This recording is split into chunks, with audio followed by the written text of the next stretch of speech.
Olá, queridos. Eu saúdo vocês com a graça e a paz do Senhor. Estamos aqui de volta com a nossa escola bíblica online da Primeira Igreja Batista Brasileira em Austin. E hoje a nossa lição de número 5 da nossa revista, o título da nossa lição é O Mistério Revelado e uma Oração Fervorosa, e que se encontra em Efésios capítulo 3, de 1 a 21. Eu convido você para que nós façamos então a leitura desse texto, Efésios 3, de 1 a 21.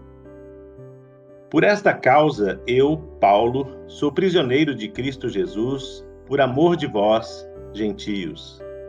Se é que tendes ouvido a respeito da dispensação da graça de Deus, a mim confiada para vós outros, pois segundo uma revelação, me foi dado conhecer o mistério, conforme escrevi há pouco, resumidamente, pelo que, quando ledes, podeis compreender o meu discernimento do mistério de Cristo, o qual, em outras gerações, não foi dado a conhecer aos filhos dos homens, como agora foi revelado aos seus santos apóstolos e profetas no Espírito, a saber, que os gentios são co-herdeiros, membros do mesmo corpo e participantes da promessa em Cristo Jesus por meio do Evangelho, do qual fui constituído ministro conforme o dom da graça de Deus a mim concedida, segundo a força operante do seu poder.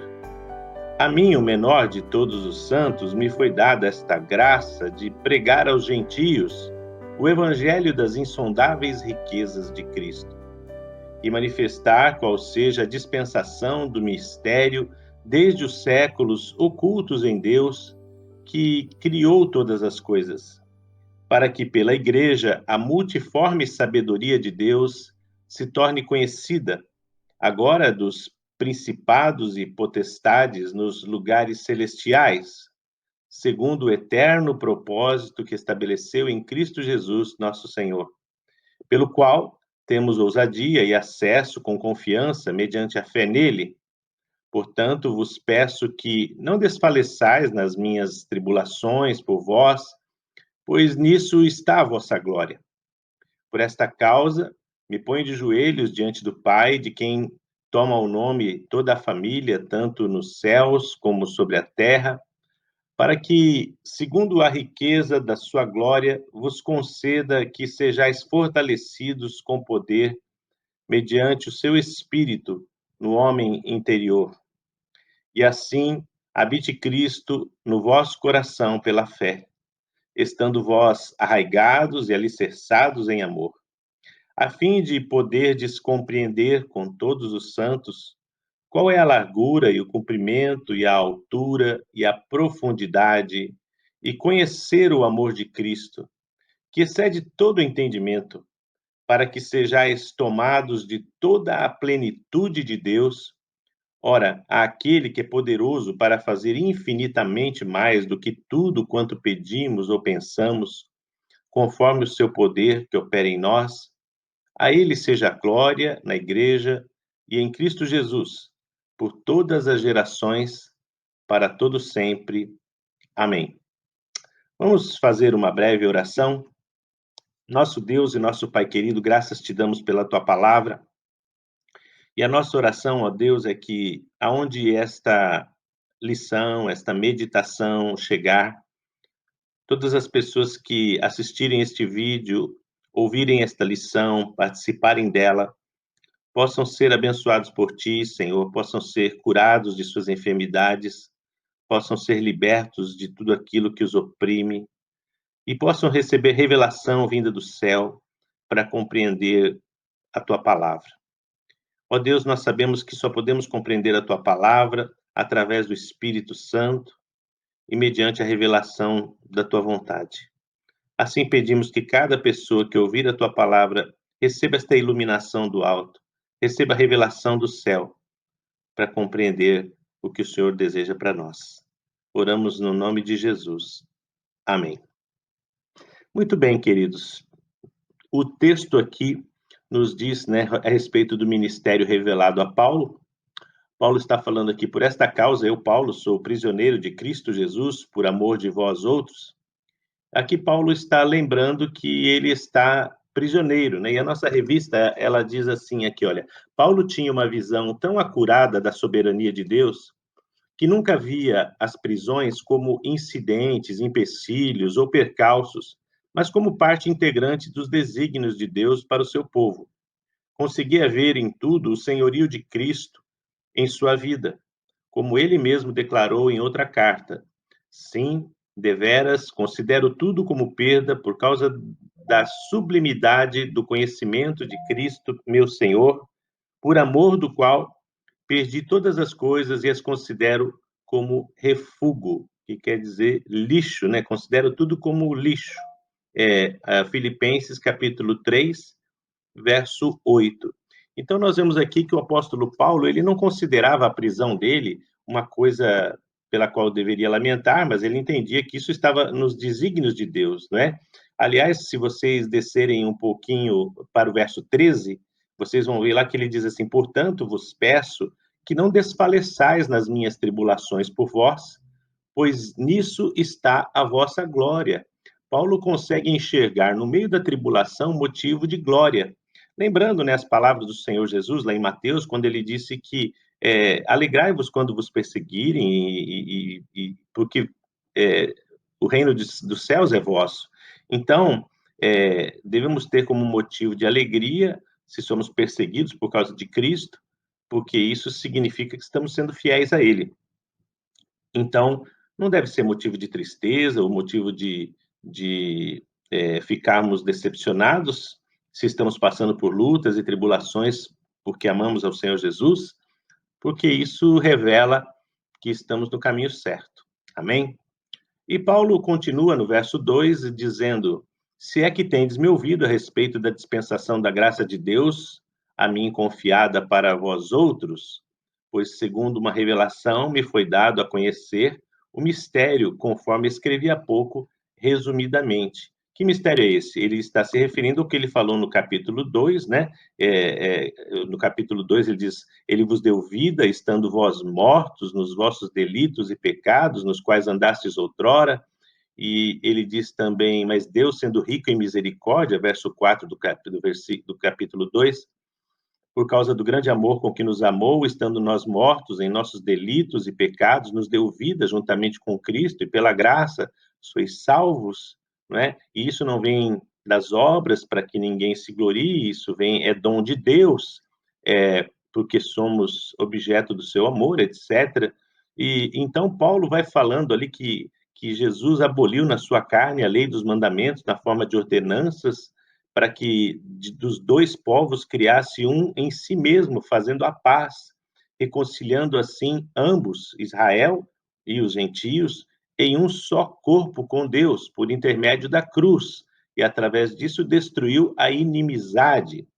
E assim ele continua. Então, Paulo está dizendo que no capítulo 2, e o que é de fato, ele resumidamente, ele resumiu o mistério do evangelho, o mistério da revelação que ele recebeu. E quando ele diz assim, é, eu recebi por revelação, o que isto significa? Significa que Paulo, ele era um homem, ele era um judeu perseguidor da igreja. Se os irmãos lerem lá os primeiros capítulos do livro de Atos, os irmãos vão ver que o apóstolo Paulo, ele era um perseguidor do evangelho, perseguidor da igreja. E quando ele tinha cartas dos fariseus para perseguir a igreja no caminho de Damasco, ele ia lá, inclusive Paulo participou do apedrejamento de Saulo, ele segurou as vestes das pessoas que apedrejavam Saulo, ou melhor, Estevão, me perdoem, não foi Saulo, foi Estevão. Ele participou do apedrejamento de Estevão. Então, Paulo mesmo, em muitos lugares, ele diz: eu sou o maior dos pecadores, mas no caminho de Damasco, o Senhor Jesus apareceu para ele numa visão que deixou ele cego, ele caiu do seu animal, ele ficou cego e ele viu o Senhor Jesus, e aqueles que estavam com ele ouviram a voz que falava com ele, e eles iam: Saulo, Saulo, eu sou Jesus a quem você persegue. E ali Saulo se converteu, ele teve a revelação de Deus de que ele estava perseguindo o Filho de Deus. Paulo é levado, Saulo, ainda não Paulo, né, que depois o nome dele é mudado, ele é levado, então, para uma cidade, e ali Ananias é chamado para orar por ele. Ananias era um cristão, e quando Ananias ora por Paulo, ele volta a enxergar, e Ananias o conduz ao batismo, e Paulo passa um tempo recebendo revelações de Jesus a respeito do Evangelho. Quando a gente lê lá em 1 Coríntios 11, a gente vê que Paulo diz assim, quando fala sobre a ceia do Senhor, Paulo não estava na ceia lá em Jerusalém, antes da sua antes da morte, antes da crucificação de Jesus, mas Paulo diz assim, porque eu recebi do Senhor o que também vos entreguei, que na noite em que Jesus foi traído, ele tomou o pão e, tendo dado graças, o partiu e disse, este é o meu corpo, que é dado por vós, fazei isso todas as vezes que o comerdes em memória de mim. Então, ele diz assim, eu recebi do Senhor o que também vos entreguei. E então Jesus mesmo foi quem contou para Paulo o que aconteceu na noite em que ele foi traído, porque Paulo não estava lá. Então, nós vemos que o Senhor Jesus passou a fazer um treinamento. E há aqueles que dizem que Paulo ficou mais ou menos 3 anos sendo treinado por Jesus, o mesmo tempo que os outros apóstolos foram treinados por Jesus, o apóstolo Paulo também passou por um treinamento individual, personalizado. E em outro momento, Paulo diz assim: conheço um homem que, não sei se no corpo ou fora do corpo, foi elevado às alturas e subiu até o terceiro céu e viu coisas que a homem não é lícito contar. Viu coisas inefáveis, que não dá para explicar, não é? E ele disse, se eu fosse me gloriaria nessas revelações. Mas ele diz, eu não tenho motivo do que me gloriar. Eu só me glorio na cruz de Cristo.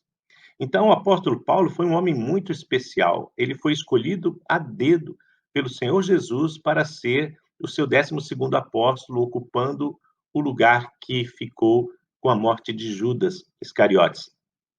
Então, Paulo recebeu revelações que até mesmo os outros apóstolos não receberam. Os outros apóstolos não consta que tenham tido essa experiência de ir ao céu, de ver coisas que a homem não é lícito contar. Então, Paulo, ele tem toda a autoridade. E o Senhor Jesus escolheu Paulo para uma missão especial. Qual era a missão? A missão era levar o evangelho aos gentios. Quem são os gentios? Os gentios são aqueles que não são judeus. Todas as pessoas não judeus são consideradas gentios, os estrangeiros. A igreja em si tinha escolhido o apóstolo Pedro. O apóstolo Pedro havia assumido para si este chamado de pregar aos gentios, porque eles tinham a consciência de que o evangelho não era só para os judeus. Mas Pedro, ele tinha orientação dos apóstolos de Jerusalém para que os gentios, na verdade, de alguma forma se convertessem ao judaísmo para seguir a Cristo. Teriam que se circuncidar, teriam que se abster das comidas que lá na lei de Moisés era prescrito que não se podia comer, celebrar certas festas. Era ainda um evangelho judaizante. E havia uma corrente muito forte de cristãos em Jerusalém que entendiam que para uma pessoa seguir a Cristo precisava passar pelo judaísmo.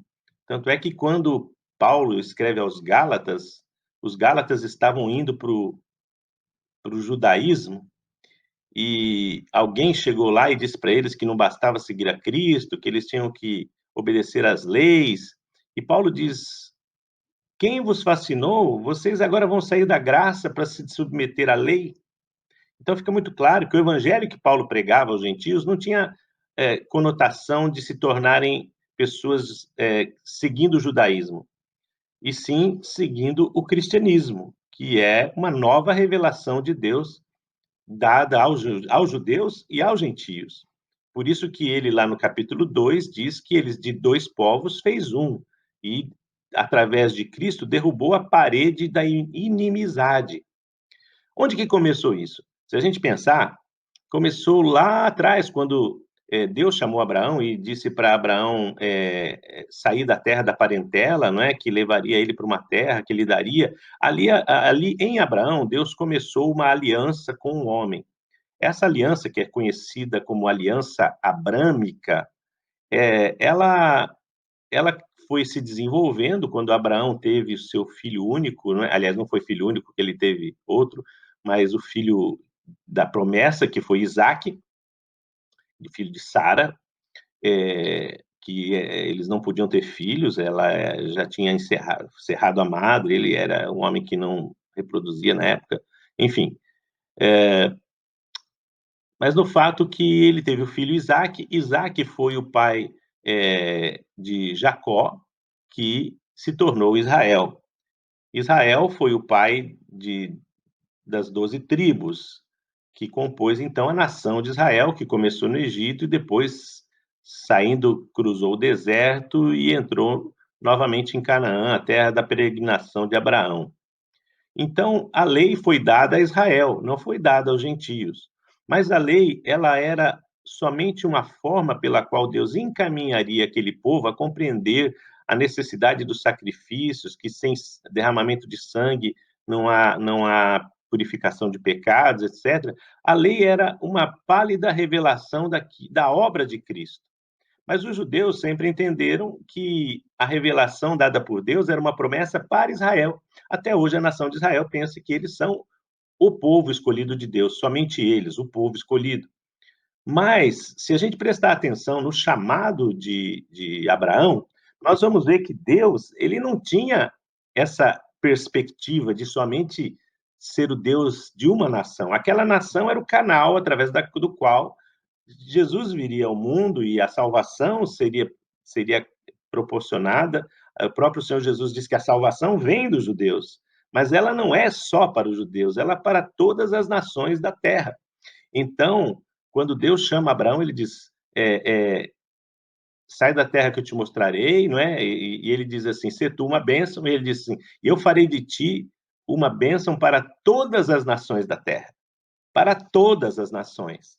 Então, quer dizer, o evangelho que Deus planejava, ele não era um evangelho exclusivista, somente para um país, para uma nação, para um povo. Ele era para todas as nações da terra. Não é? Tanto é que Pedro, no dia de Pentecostes, quando o Espírito Santo veio e começou a dar, as pessoas começaram a falar em outras línguas, línguas estrangeiras que todos os povos entendiam, e ficaram todos surpreendidos com aquela manifestação sobrenatural. Então Pedro diz: esta promessa é para vós, para vossos filhos e para todos quantos o nosso Deus chamar. E ali ele mostra que esse evangelho não é exclusivo para Israel, mas estavam ali pessoas de várias nações, e ele disse: essa promessa é para todos. Amém? Então, é isso que Paulo está dizendo, que esse era o mistério. Né? Se você prestar atenção aí no texto, você vai ver assim, olha, verso 3: pois segundo uma revelação me foi dado a conhecer o mistério, conforme escrevi há pouco resumidamente, pelo que, quando ledes, podeis compreender o meu discernimento do mistério de Cristo, o qual, em outras gerações, não foi dado a conhecer aos filhos dos homens, como agora foi revelado aos seus santos apóstolos e profetas no Espírito, a saber, qual é o mistério? Então, ele vai dizer, verso 6, qual é o mistério? Que os gentios são co-herdeiros, membros do mesmo corpo e coparticipantes da promessa em Cristo Jesus por meio do evangelho.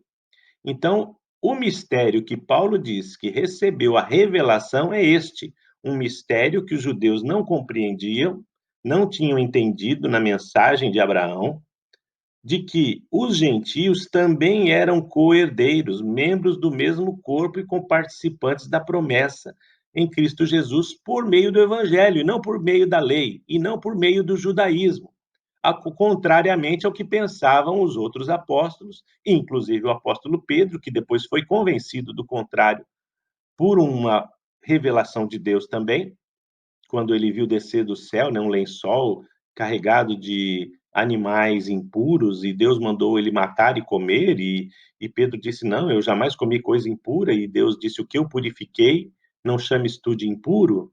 Então, ali Deus estava mostrando para Pedro que ele estava abrindo a promessa de Deus para os gentios, independentemente do cumprimento de regras alimentares, das leis que Moisés estabeleceu, com um propósito muito específico para os judeus. Aliás, abrindo um parêntese, é por isso que hoje existem religiões, por exemplo, como o Adventismo, que prega abstinência do consumo de certos alimentos e tal, pela profetisa Ellen White, né, que meio que restabeleceu alguns conceitos da lei, inclusive a guarda do sábado, etc., mas não faz o menor sentido para os gentios, porque isso faz parte do judaísmo.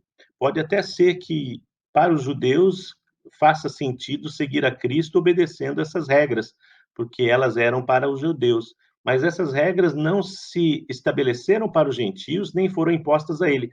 Veja só que em nenhum momento o apóstolo Paulo, que foi o apóstolo aos gentios, jamais, ele disse que os gentios deveriam guardar o sábado ou deveriam fazer a dieta alimentar a qual eram sujeitos os judeus.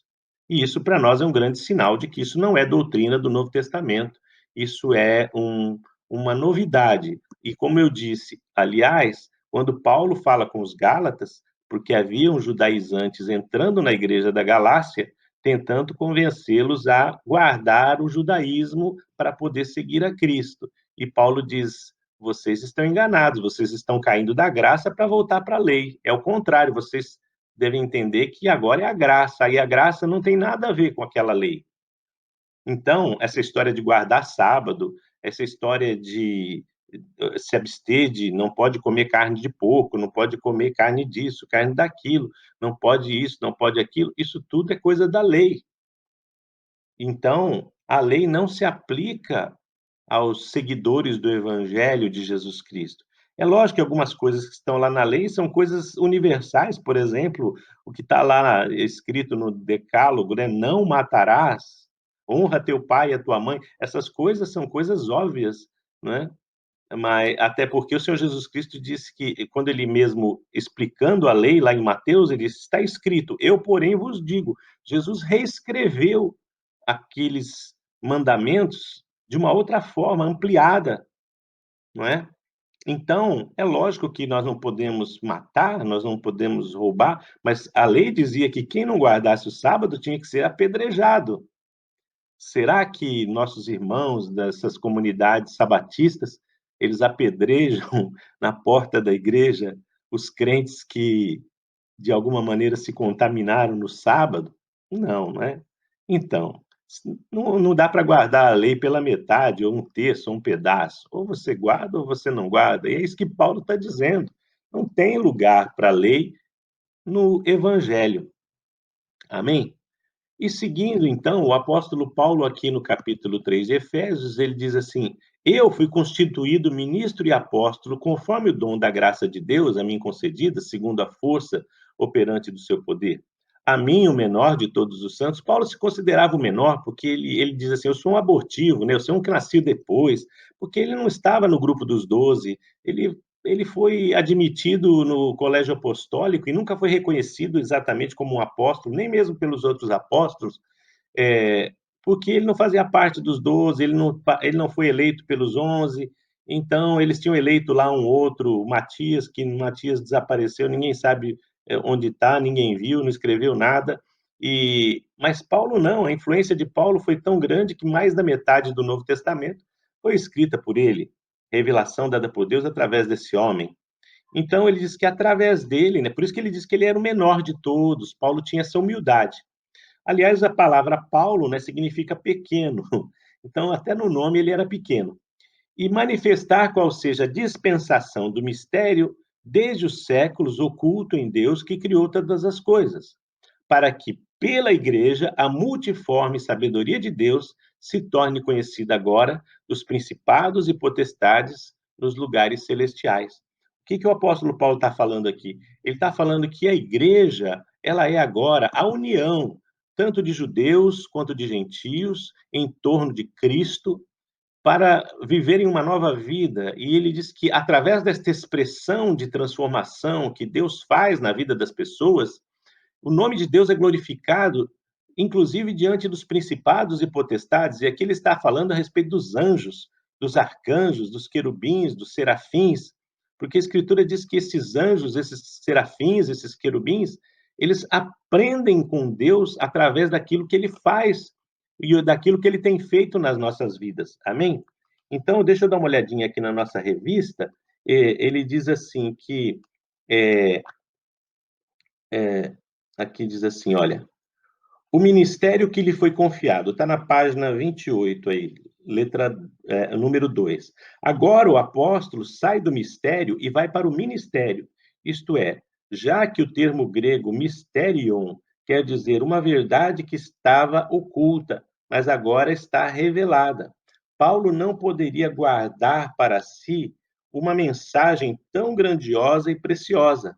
No final do versículo 6, ele escreve que é por meio do evangelho que os cristãos, judeus e gentios são unidos a Cristo. Então, aqui encontramos uma definição de evangelho, que quer dizer revelação de um mistério divino.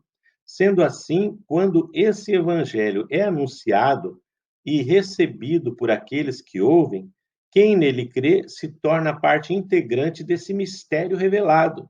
E dele, Paulo diz, fui constituído ministro, né? E aqui diz assim, qual é o ministério de Paulo? Primeiro, pregar aos gentios o evangelho das insondáveis riquezas de Cristo.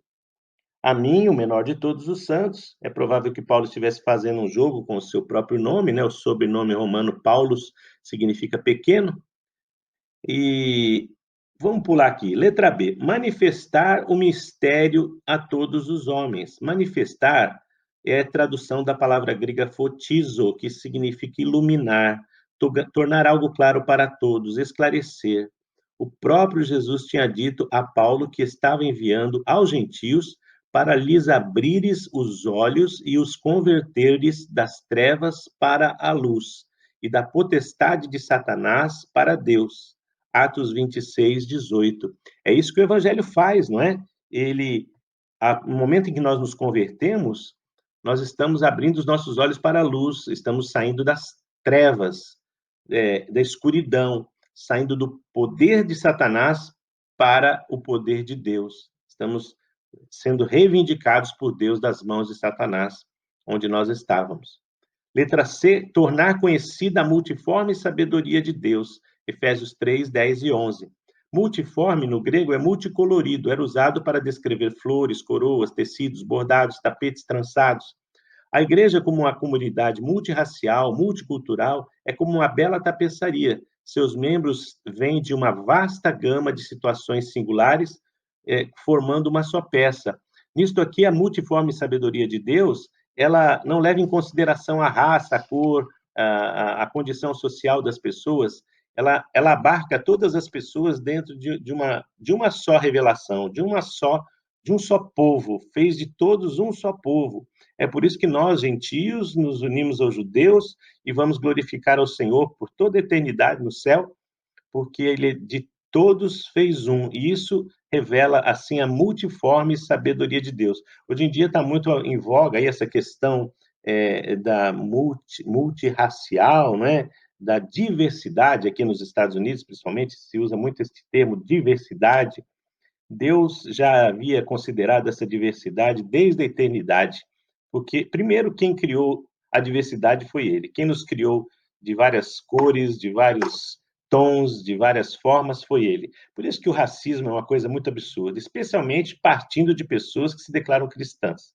Uma pessoa cristã jamais poderia ser racista, jamais poderia se considerar racialmente superior, porque foi Deus quem criou as raças, foi Deus quem criou cada raça diferente, com sua tonalidade de pele, com seus costumes, seus hábitos, sua região, até mesmo, quem sabe, a sua gastronomia tão diversa e maravilhosa, né? Eu fico tão maravilhado quando eu como uma comida de outro país, né? Comida indiana, comida italiana, japonesa. Quem não gosta de um sushi? Quem não gosta de uma comida, né, espanhola? Eu lembro que aquela comida espanhola, né, o puchero e tantas outras. A comida americana, o hambúrguer, né, coisa boa. Tudo isso, queridos, faz parte da nossa diversidade. E Deus, na sua multiforme sabedoria, ele conseguiu abarcar todo tipo de pessoas dentro do seu reino. De todas as, como diz aquela música, de todas as tribos, povos e raças, muitos virão te louvar. De tantas culturas, tribos e nações, muitos virão te adorar. Então, nós vemos aí a multiforme sabedoria de Deus. E Paulo, em seguida, ele começa uma oração, que é a parte final do seu texto, de 14 a 21. Se você olhar lá no texto, ele vai dizer assim: por esta causa me ponho de joelhos diante do Pai, de quem toma o nome toda a família, tanto nos céus como sobre a terra, para que para que, segundo a riqueza da sua glória, vos conceda que sejais fortalecidos por poder. Ele continua a sua oração. Essa oração, queridos, ela, primeiro que ele diz assim, por esta causa, né? A revista diz assim, que causa que temos em mente? Primeiro, o eterno propósito de Deus e a preocupação de Paulo com os Efésios, demonstrada no versículo 13, portanto, vos peço que não desfaleçais das minhas tribulações por vós. Por essa causa, eu oro por vocês. E ele diz, eu me ponho de joelhos, né? Apesar de indicar aqui, aliás, só colocar aqui, quando Paulo diz eu me coloco de joelhos, existem algumas comunidades, inclusive, que só oram de joelho. Eu tinha um amigo que, se fosse orar, ele tinha que ajoelhar, não podia orar de pé, porque disse que não era certo orar de pé. Mas a Bíblia não estabelece uma posição para orar. Os judeus oravam de pé nas sinagogas, eles faziam isso, né? E o Senhor Jesus orou de pé também, orou de várias formas. Então, orar de joelhos, orar de pé, orar sentado, é, colocar-se de joelhos é a posição mais humilde do servo. É como se apresentavam os servos diante dos reis. Os servos se apresentavam diante dos reis, se ajoelhavam, e aí então o rei mandava eles levantarem por terem se submetido a ele. É uma forma de expressar submissão. Então, é muito bonito orar de joelho. Eu gosto de orar de joelhos, mas não significa que eu não ore de pé, não ore sentado, não ore dirigindo o carro, não ore em várias situações que eu não esteja de joelhos. Então, a Bíblia não determina qual a posição certa de orar. Todavia, concordamos com o comentário de William Hendrickson que uma posição desleixada do corpo, quando se ora, ele diz aqui, é uma abominação diante do Senhor. Acho que também é um pouquinho exagero, né? Mas é lógico que a gente não vai orar. Sabe aquela história assim, vamos orar aqui, vamos dar uma oradinha, né? Uma vez no futebol, eu criei caso com o irmão lá, porque ele falou, vamos dar uma oradinha. Eu falei, oradinha não, que nós vamos falar com o eterno Deus, com o supremo poder do universo. Não é uma oradinha, né? Ou aquela oração, faça mal ou faça bem em nome de Jesus, amém. Também não, isso não é oração, isso chega a ser uma piada, né? Oração é uma coisa séria. Quando nós nos colocamos diante de Deus, nós devemos fazer isso com seriedade. Em seguida, ele diz assim, de quem toma o nome toda a família, tanto nos céus como sobre a terra. Essa família é a igreja. Ele diz aqui, é do céu e a igreja que já está na glória. E eu diria mais, essa família é composta pelos anjos, pelo arcanjos, pelos serafins, querubins, toda a família de Deus, tudo aquilo que é criatura de Deus, né, que segue ao Senhor, é a família de Deus, tanto nos céus quanto na terra. Ele diz: para que, segundo a riqueza da sua glória, vos conceda. Né? A seguir, Paulo usa 4 palavras-chave para expressar o conteúdo da oração: força, amor, compreensão e plenitude. Primeiro, na primeira parte dessa oração, o apóstolo Paulo olha para o ponto mais íntimo do cristão, né? O que é? Habite Cristo no vosso coração. Ora, é impossível a gente seguir a Cristo se ele não habitar dentro do nosso coração. Precisa haver uma intimidade, não pode ser religiosidade. Muitas pessoas são religiosas, mas Cristo não habita no coração. É uma coisa externa, exterior.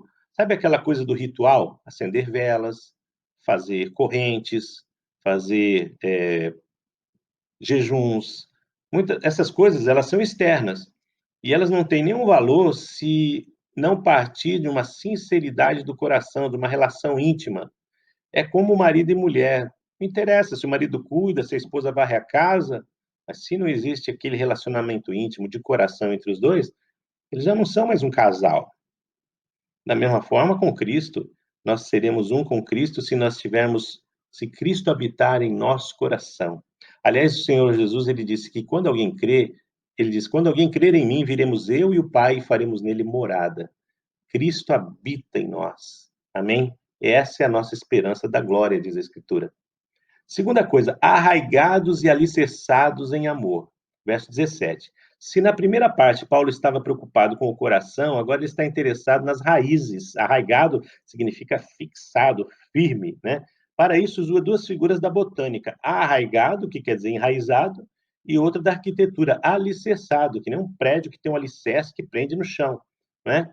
Dessa forma, o apóstolo está comparando a vida do cristão a uma árvore bem enraizada e uma casa bem edificada. Nos dois casos, a causa da estabilidade é a mesma, o amor. O amor há de ser o solo em que a vida deles deverá ser plantada, diz o Stott.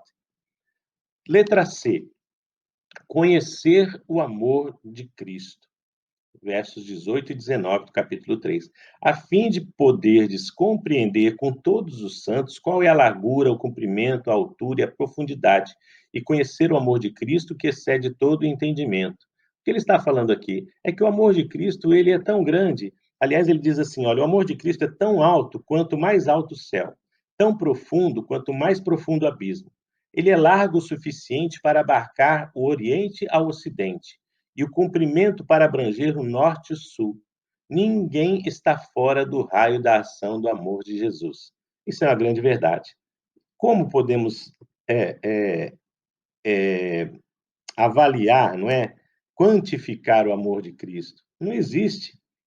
Jesus nos ama de uma maneira que a nossa mente humana, quando diz lá, ó, a profundidade das riquezas e da sabedoria, do conhecimento de Deus, quão insondáveis são seus juízos, impenetráveis seus caminhos. Quem penetrou a mente do nosso Senhor? Quem primeiro deu a ele e depois recebeu? Né? Porque ele, por ele, para ele são todas as coisas.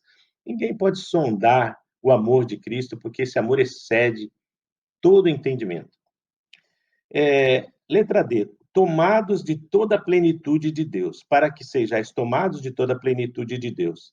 Plenitude é uma palavra bastante usada em Efésios. O apóstolo deixa claro que ainda temos espaço para crescer como indivíduos. Devemos continuar a nos encher do Espírito Santo, Efésios 5:18, e a igreja deve crescer nele até atingir a plenitude de Cristo, Efésios 4:13-16. Se você necessita de uma definição, Stott afirma que plenitude é a capacidade que temos de ficar cheios de Deus até o limite, sem deixarmos de permanecer humanos. Mas a plenitude de Deus também aponta para o futuro, para a manifestação do Senhor, a qual João nos lembra. Saberemos que, quando ele se manifestar, seremos semelhantes a ele, porque havemos de vê-lo como ele é. Plenitude, queridos, significa viver em Deus. Significa colocar o Senhor em primeiro lugar em todas as situações, em todas as nossas escolhas, em todas as nossas decisões, em todos os nossos sonhos, em todos os nossos desejos, em todos os nossos anseios e anelos. Nas decisões mais terríveis e difíceis da nossa vida, colocarmos Deus em primeiro lugar e a sua vontade, a sua palavra. Nisso nós viveremos na plenitude. Muitos cristãos não vivem na plenitude de Deus, porque dão lugar ao diabo, dão lugar ao pecado, dão lugar à carne. Isso, infelizmente, faz parte da nossa natureza e nós devemos lutar contra isso para conseguirmos esta plenitude. Vivemos num nível espiritual que agrade a Deus, que faça feliz o nosso coração e que nos dê aquele sentimento de paz, aquele sentimento de tranquilidade que estamos andando segundo o caminho do Senhor. Não é fácil, mas é possível. E, finalmente, queridos, aqui na nossa revista, né, ainda já partindo para o fim, diz assim, a conclusão da oração de Paulo, versos 20 e 21, ele dá aqui a seguinte divisão. Primeiro, Deus é poderoso para fazer, pois ele não está ocioso, nem inativo, nem morto. Deus é poderoso para fazer o que pedimos, pois escuta a nossa oração e responde. Deus é poderoso para fazer o que pedimos e pensamos, pois ele lê os nossos pensamentos. Deus é poderoso para fazer tudo o que pedimos, porque sabe de tudo que pode realizar, ele é todo poderoso. Deus é poderoso para fazer mais do que pedimos, pois suas expectativas são mais altas do que as nossas. E Deus é poderoso para fazer infinitamente mais, porque a sua graça não é dada por medidas racionadas. É um Deus de superabundância. E a própria conclusão da oração é mais que suficiente para nós, pois o desejo maior do apóstolo Paulo é que a glória de Deus seja vista na igreja em Cristo Jesus por todas as gerações e para todos sempre. Amém.